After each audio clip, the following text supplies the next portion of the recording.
ಓಂ ಶಾಂತಿ ಮಿತ್ರರೇ, ಸ್ನೇಹಿತರೆ ಶಿವ, ಪರಮಶಿವ. ಶಿವ ಅಂದರೆ ನೇರ ಅಥವಾ ಒಳ್ಳೆಯ ಅಥವಾ ನ್ಯಾಯವಂತ ಅಥವಾ ಧರ್ಮವಂತ ಅಥವಾ ಸತ್ಯವಂತ ಅಥವಾ ಜ್ಞಾನಿ ಅಂತ ಅಥವಾ ಮಹಾಶಕ್ತಿಶಾಲಿ ಅಥವಾ ದೇವಾದಿದೇವ ಅಂತ ಎಲ್ಲರೂ ತಿಳ್ಕೊಂಡಿದ್ದಾರೆ. ಶಿವ ಅಂದರೆ ಧರ್ಮ ಅಂದರೆ ನ್ಯಾಯ, ನೀತಿ, ಸತ್ಯ. ಗೊತ್ತಾಯ್ತಲ್ಲ?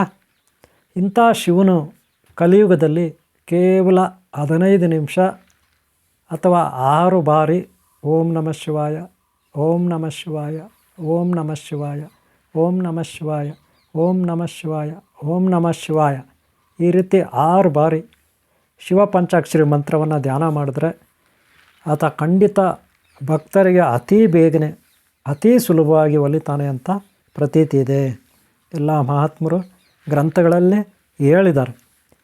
ಶಿವ ಸ್ಮಶಾನವಾಸಿ ಅಂದರೆ ಸ್ಮಶಾನದಲ್ಲಿರ್ತಾನೆ. ಶಿವ ಕೈಲಾಸದಲ್ಲಿರ್ತಾನೆ. ಪಾರ್ವತಿ ಶಕ್ತಿ ಸಮೇತ ಕೈಲಾಸದಲ್ಲಿ, ಆದರೆ ಸ್ಮಶಾನದಲ್ಲಿ ರುದ್ರ. ಹಾಗೆ ಗ್ರಹ ತಾರ ನಕ್ಷತ್ರಾದಿಗಳಲ್ಲೂ ಶಿವ ಇದ್ದಾನೆ. ಚಂದ್ರ ಲೋಕ ಇರ್ಬೋದು, ಸೂರ್ಯಮಂಡಲ ಇರ್ಬೋದು, ಅಥವಾ ಇನ್ಯಾವುದೋ ಬುಧ, ಶುಕ್ರ, ಗುರು, ಮಂಗಳ, ರಾಹು, ಕೇತು ಇತ್ಯಾದಿ ಬೇರೆ ಗ್ರಹಗಳಿರ್ಬೋದು. ಎಲ್ಲದಕ್ಕೂ ಆಧಾರಭೂತ, ಇಡೀ ಜಗತ್ತಿಗೆ ಬ್ರಹ್ಮಾಂಡಕ್ಕೆ ಆಧಾರಭೂತ ಪರಮಶಿವ. ಇಂಥ ಪರಮಶಿವನನ್ನು ಒಲಿಸ್ಕೊಳ್ಳೋದು ಕಲಿಯುಗದಲ್ಲಿ ಬಹಳ ಸುಲಭ. ಕೇವಲ ದಿನನಿತ್ಯ 15 ನಿಮಿಷ ಆತನನ್ನು ಧ್ಯಾನ ಮಾಡಿದ್ರೆ ಆತ ಒಲಿತಾನೆ. ಈ ರೀತಿ ಒಂದು ನಂಬಿಕೆ ಮಹಾತ್ಮರಿಂದ ನಾವು ತಿಳ್ಕೋಬೋದು. ಶಿವ ಬಹಳ ಸರಳವಾಗಿರ್ತಾನೆ. ಯಾವುದೇ ರೀತಿಯ ಆಡಂಬರ, ಮೋಜು ಮಸ್ತಿ ಇದ್ಯಾವುದೂ ಶಿವನಿಗಿರಲ್ಲ. ಆತ ಸದಾ ಧ್ಯಾನ, ತಪಸ್ಸು, ಯೋಗ. ಅದಕ್ಕೆ ಆತನ ಆದಿಯೋಗಿ, ಗುರು, ಋಷಿಮುನಿಗಳ ಗುರು, ಎಲ್ಲರ ಗುರು, ದೇವಾದಿದೇವ ಈ ರೀತಿ ಶಿವನನ್ನು ನಾವು ಕರಿತೀವಿ. ಅದೇ ಶಿವನ ಇನ್ನೊಂದು ಅವತಾರವೇ ಮಹಾಬಲಶಾಲಿ ಬಜರಂಗಿ ಶ್ರೀ ರಾಮಾಂಜನೇಯಂ. ಶ್ರೀಮನ್ನಾರಾಯಣನ ಅವತಾರ ರಾಮ ಅವತಾರ. ಆ ರಾಮ ಅವತಾರಕ್ಕೆ ಪೂರಕವಾಗಿ ಹನುಮಂತ ದೇವರಾಗಿ ಪರಮಶಿವನು ಅವತಾರ ತಾಳ್ದ ತ್ರೇತಾಯುಗದಲ್ಲಿ. ಇಂಥ ಬಲಶಾಲಿ ಶಿವನು ರುದ್ರಾವತಾರಿ ಹನುಮಾನ್ ಅಂತ ನಾವು ಕರಿತೀವಿ. ಬಲಶಾಲಿಗೆ, ಅಷ್ಟಮಹಾಸಿದ್ಧಿಗಳಿಗೆ, ಬ್ರಹ್ಮಚಾರ್ಯಕ್ಕೆ, ಹಾಗೆ ಭಕ್ತರ ಶ್ರೀರಾಮ ಬಂಟ ಅಥವಾ ಶ್ರೀರಾಮ ಭಕ್ತ ಪ್ರಪಂಚಕ್ಕೆ, ಭಕ್ತರಿಗೆ ಮಾದರಿ ಆದರ್ಶವಾದವನು ಹನುಮಂತ ದೇವರು. ಈ ಹನುಮಂತ ದೇವರೇ ಆ ಶ್ರೀ ರುದ್ರ ಪರಮಶಿವನು. ಆ ಶಿವಲೇ ಈ ಹನುಮಾನೇ ಆ ಶಿವ. ಆದರೆ ಇದೆಲ್ಲರಿಗೂ ಗೊತ್ತಿರೋ ವಿಚಾರ.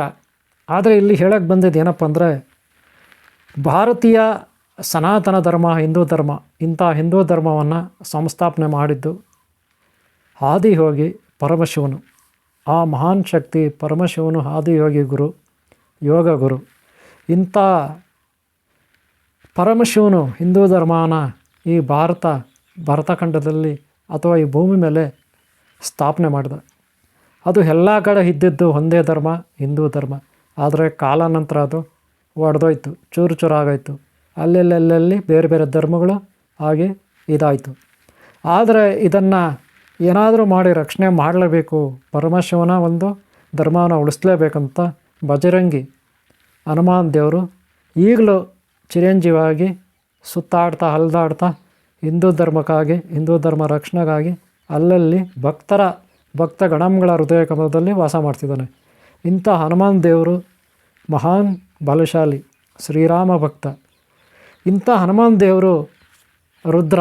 ಈ ರುದ್ರನೇ ಹನುಮಾನೇ ರುದ್ರ. ತಾನು ಶಿವನ ರೂಪದಲ್ಲಿ ಹಿಂದೂ ಧರ್ಮವನ್ನು ಸಂಸ್ಥಾಪನೆ ಮಾಡಿದ. ಆದರೆ ಅದೇ ಹಿಂದೂ ಧರ್ಮ ಅವನತಿಗೆ ಇಳಿದಾಗ, ಅಂದರೆ ಪರದೇಶದವರು ಅದನ್ನು ನಾಶ ಮಾಡೋಕ್ಕೆ ಬಂದಾಗ, ತಾನು ಭೂಮಂಡಲದಲ್ಲೇ ವಾಸ ಮಾಡ್ತಾ, ಇಲ್ಲೇ ಸರಳವಾಗಿ ಜೀವನ ಮಾಡ್ತಾ, ಚಿರಂಜೀವಾಗಿ ಹನುಮಂತ ದೇವರು ಧರ್ಮ ರಕ್ಷಣೆಗಾಗಿ ಹೋರಾಟ ಮಾಡ್ತಿದ್ದಾನೆ. ದುಷ್ಟ ಸಂಹಾರ ಮಾಡ್ತಾ, ಅಂದರೆ ಅವರು ಯಾವುದೇ ವಿಧ್ವಂಸಕ ಕೃತ್ಯಗಳನ್ನು ನಡೆಸಲಿಕ್ಕೆ ಬಂದಾಗ ಅಥವಾ ಧರ್ಮವನ್ನು ಒಡೆಯಲಿಕ್ಕೆ ಪ್ರಯತ್ನ ಪಟ್ಟಾಗ, ಸ್ವಾರ್ಥಿಗಳು ಈ ಭರತಖಂಡದಲ್ಲಿ, ಭಾರತ ದೇಶದಲ್ಲಿ, ಹಿಂದೂಸ್ತಾನದಲ್ಲಿ ಸ್ವಾರ್ಥಿಗಳು ಎಲ್ಲ ಕಡೆ ಇದ್ದಾರೆ. ಇಂಥ ಸ್ವಾರ್ಥಿಗಳು ಕುತಂತ್ರಿಗಳನ್ನು ಮಟ್ಟ ಹಾಕಲಿಕ್ಕೆ, ಅವ್ರ ಬುರುಡೆ ಹೊಡಿಲಿಕ್ಕೆ, ಅವ್ರ ತಲೆ ಹೊಡಿಲಿಕ್ಕೆ, ಅವ್ರ ಕೈ ಕಾಲು ಮುಡಿಲಿಕ್ಕೆ ಆ ರುದ್ರಾವತಾರಿ ಹನುಮಾನ್ ಸದಾ ಜಾಗೃತನಾಗಿರ್ತಾನೆ. ಇಂಥ ಹನುಮಂತನ ಭಕ್ತನಾಗಿ ನಾನು ಬಾಲ್ಯದಲ್ಲಿ ಬಂದಿದ್ದೆ. ಈ ಹನುಮಂತನನ್ನು ನಾನು ಆರಾಧಿಸ್ತಾ ಬಂದೆ. ಪ್ರಥಮ ಬಾರಿಗೆ ಶ್ರೀ ಮಂಜುನಾಥ ಸ್ವಾಮಿಯನ್ನು ನಾನು ಬಾಲ್ಯದಲ್ಲಿ, ಅಂದರೆ ನನ್ನ ವಯಸ್ಸಾಗ ಕೇವಲ ಒಂದು 8 ವರ್ಷ 7 ವರ್ಷ ಆಗಿರ್ಬೋದು. ಆಮೇಲೆ ಗೊತ್ತಾಯಿತು ಆ ಶ್ರೀ ಮಂಜುನಾಥನೇ ಹನುಮಾನ್ ದೇವರು ಅಂತ, ಹನುಮಾನ್ ಒಬ್ಬ ಬಲಶಾಲಿ ಅಂತ ಗೊತ್ತಾಯಿತು. ಆಮೇಲೆ ಗೊತ್ತಾಯಿತು ಹನುಮಾನೇ ಶ್ರೀರಾಮಚಂದ್ರ ಪ್ರಭುವಿನ ಹೃದಯ ಕಮಲದಲ್ಲಿರ್ತಾನೆ, ಆ ಶ್ರೀರಾಮಚಂದ್ರ ಪ್ರಭುವೇ ಶ್ರೀಕೃಷ್ಣ ಭಗವಾನ ಶ್ರೀಮನ್ನಾರಾಯಣ ಅಂತ ಗೊತ್ತಾಯಿತು.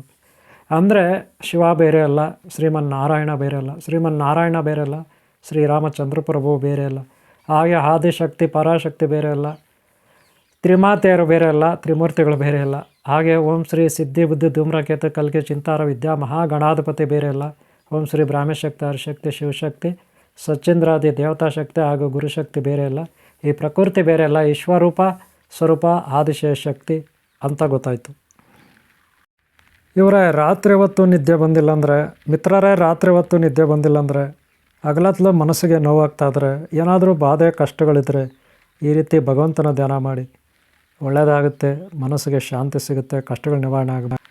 ಈ ಪ್ರಪಂಚದ ಎಲ್ಲ ಕಷ್ಟಗಳಿಂದ ಮುಕ್ತರಾಗಿ ನಾವು ಸುಖ ಸಂತೋಷದಿಂದ ಇರಬೇಕಂದ್ರೆ ಆಗಾಗ ಈಶ್ವರೂಪ ಧ್ಯಾನ ಮಾಡಬೇಕಿವ್ರೆ, ಆಗಲೇ ನಮಗೆ ಒಳ್ಳೆಯದಾಗೋದು.